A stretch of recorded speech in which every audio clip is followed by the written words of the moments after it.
Беда в том, что коррумпирована не только система здравоохранения, но и все остальное в стране. И неразбериха им нужна для того, чтобы никто ни в чем не разобрался. Например, в Баткенской области до сих пор продаются земельные участки на границе. Кыргызские территории постепенно переходят к соседям, а прокурорские работники озабочены только деланием денег. Андрей Тукумбаев побеседовал с полковником в отставке Талантом Разаковым, побывавшим недавно в Баткене. Талант Жаныбекович, в четверг вы сделали очень важное заявление о ситуации в Баткенской области. Поделитесь, пожалуйста, подробностями.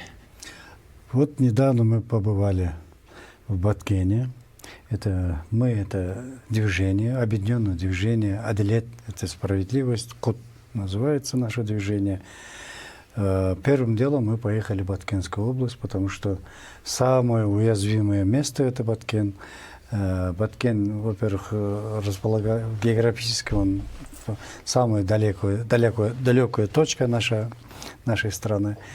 Ну вот мы решили оттуда начинать. К сожалению, вот то, что там мы увидели, превзошло все наши ожидания. Мы не думали до такого состояния. В худшем смысле превзошло все ожидания.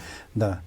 У нас даже такого представления не было. Ну, мы думали, да, бывают какие-то недостатки, какие-то моменты нехорошие, но что там происходит на сегодняшний день, это уму непостижимо. Во-первых, к сожалению, вот в первую очередь мы, как гражданское движение за права наших граждан, убедились в том, что, к сожалению, наши властные структуры в первую очередь вызывают недовольство населения. Особенно органы прокуратуры почему-то там очень много нареканий в их адрес. Я вот недавно все эти заявления, которые мы получили, я сдал Генпрокуратуру, генеральному прокурору. И вот это свое удивление, вот, что там такое состояние вот, дел у них. Вот. А в частности, в чем проблемы вы можете? Во-первых, я так понял, что там органы прокуратуры, некоторые, может, руководство, некоторые часть руководства, они прямо впрямую не в интересах народа, простого народа, а в интересах, они работают в интересах тех, у кого есть деньги, которые могут оплатить какие-то там их прихоти, там, это, расходы. Чиновники делают бизнес вот, да, бессовестно. К сожалению, вот на народных бедах они делают деньги. Вот. Я удивился, что заслуженные люди, ветераны труда, они теряют свою собственность. Даже вот и участки земельные, особенно у них мода, оказывается, земельные участки продают, перепродают незаконно. И вот это, к сожалению, плохо контролируется органом прокуратуры. И зачастую они идут на поводу тех людей, у кого есть деньги. Но вы зафиксировали отдельные факты и будете предпринимать какие-то меры, чтобы приостановить? Мы, как гражданские лица, мы не имеем права возбуждать уголовное дело в отношении них, принимать какие-то дисциплинарные меры. Но для этого существует руководство прокуратуры, Генеральной прокуратуры, куда мы сдали все заявительские материалы в отношении нерадивых сотрудников. Я думаю, они должны принять меры сами. И вот связь с народом, прокуратурой, я думаю, будем восстанавливать потихонечку. Мы среди простого народа будем работать и всегда будем содействовать деятельности органов прокуратуры, безопасности, допустим, милиции и так далее. Мы окажем только содействие. Мы их подменять ни в коем образе мы не должны и не положено. Это по закону тоже. А будете вы как-то контролировать именно вот да, осуществление вашей просьбы? Мы почему провели пресс-конференцию? Вот недавно мы провели пресс-конференцию, где мы будем, это, как говорится, для всего нашего общества доводить информацию, что у нас на местах происходит все-таки. Мы должны разобраться, откуда недовольство народа, откуда столько злобы и каких-то вот очень много правонарушений. Потому что люди видят, если сами там творят беззаконие, а почему мы не должны?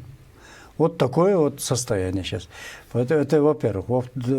Потом мы некоторые айлюкмыты изучали.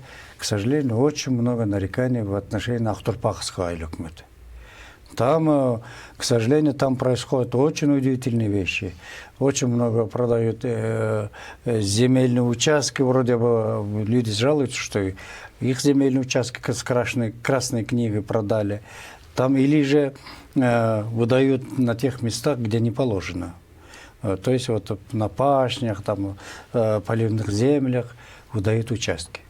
Подобные нарушения чем чреваты в Это, плане во-первых, общественной безопасности и государственной безопасности во-первых, страны? К сожалению, вот мы подталкиваем людей к беззаконию, непослушанию законным актам нашим, правопорядкам, вот, соблюдать правопорядок.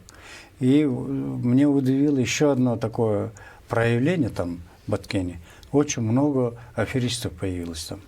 Они собирают безнаказанно, причем собирают народ, проводят собрания, и потом от имени показывают какие-то сертификаты денежные. Говорят, хотите заработать столько, вы $1000 дадите, а мы вам это. Это кот Базилия и лиса, которые обманули Буратино. Точно такой же сценарий. Поле чудес.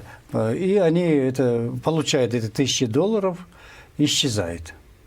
Вот причем одна женщина, нам сказали, мы заявление получили в отношении ее, это Алмакамбекова, она несколько раз, причем ограбила свой же народ, грабит и безнаказанно все сходит с нее с рук все это. И причем не только Баткенская область, она по всему югу, оказывается. Вот так прошлась, сказала, вот 4 самолета прибыло с швейной машинкой, там по 300 сомов. И все люди слышат, что это 300 сомов. И сразу кто не хочет. Все хозяйки хотят иметь это дело. И вот они сдают $300, и долларов 300 сомов. И сомов нет, и машинок нет. Вот таким, это просто один случай, говорю. Есть случаи, когда руководители правоохранительных, жены руководителей правоохранительных органов, они организовывают пирамиду, сами говорят, вот мы даем 100 тысяч, первым получает 1 миллион в ответ, а люди, которые там сдают, они ни с чем остаются. Есть люди, которые продали свои дома, имущество и так далее, заложили туда. Нету их. Велика вероятность, что покупателями будут как раз представители сопредельного государства, и постепенно Кыргызстан может терять свои территории. Вот насчет территории, мы очень большое разочарование нас ожидало. Мы не ожидали. Вошли в нашу территорию 7,5 километров наши соседи, Ахтурпахском айлюкмыты. Они даже нашу заставу перенесли уже, село Джангджер. Там уже газохранилище, Сохское подземное газохранилище. Там нефтяные вышки были в рабочем состоянии. Все теперь другое государство использует. С чего согласия, мы так и не поняли. Видимо, айлюкмыты, разрешил им. А нам некоторые говорят, наверное, поменяли. Даже вот некоторые правоохранительные руководители. Мы обратились, я не буду фамилии называть, они не знают, как у них это Узбекистан, у наших соседей оказались вот эта территория. 7,5 километров. Какие срочные меры, с вашей точки зрения, должно предпринять сейчас руководство страны? Я думаю, в первую очередь мы должны восстановить границу. Где наши доблестные руководители пограничной службы, чем они думали, они не могли не знать. Потому что каждое движение, это военная организация, они докладывают руководству своему. Если просто так передали, это богатое месторождением нефти, там, газа, значит, они что-то имели. Просто так никто не дает в настоящее время. Это в советское время могли дать, как добрососедские отношения были, тогда могли поменять временно. И то временно. Совершенно верно. Что бы вы хотели пожелать сейчас руководству страны в канун выборов и избирателям? Я вот очень большим отношусь к нашему нынешнему руководству. Я думаю, нелегкая им задача стоит, потому что везде, к сожалению, только что мы в Баткене, еще половину области мы посмотрели, еще до Айляк мы не доехали еще. Что там происходит, не знаем. Только там, в Кадамджайском районе, города Кызылкия, вот и вот части Баткенского района. Вот это происходит такие безобразия. Я не знаю, как справиться наши руководители. Тут нужно проявить, во-первых, принципиальность, руководствоваться нашими законами очень жестко, строго. Законы, они имеются. И потребовать со всех, независимо, прокурор ты или крестьянин, или кто там, дихканин и так далее. Человек, закон одинаков для всех. А тем более, которые наши правоохранительным органам, им такая задача, что обеспечить всем доступ, допустим, одинаково по закону, благам нашим, допустим, месторождениям. К сожалению, некоторые месторождения используются нашими высокопоставленными чиновниками. В их же пользу. Но вот я встретил там там контрабандой занимались, продавали месторождение, там руду, допустим, соседям нашим, за счет государства они обогащались. И вот это поймали местное население. Я вот видеоматериалы я вам отправил, вы можете там посмотреть. Это они потом сказали, обратились к областному прокурору. Вот прокурор отозвал дело, Финпол возбуждал, оказывается, дело. Отозвал дело и благополучно закрыли. А что, им все дозволено?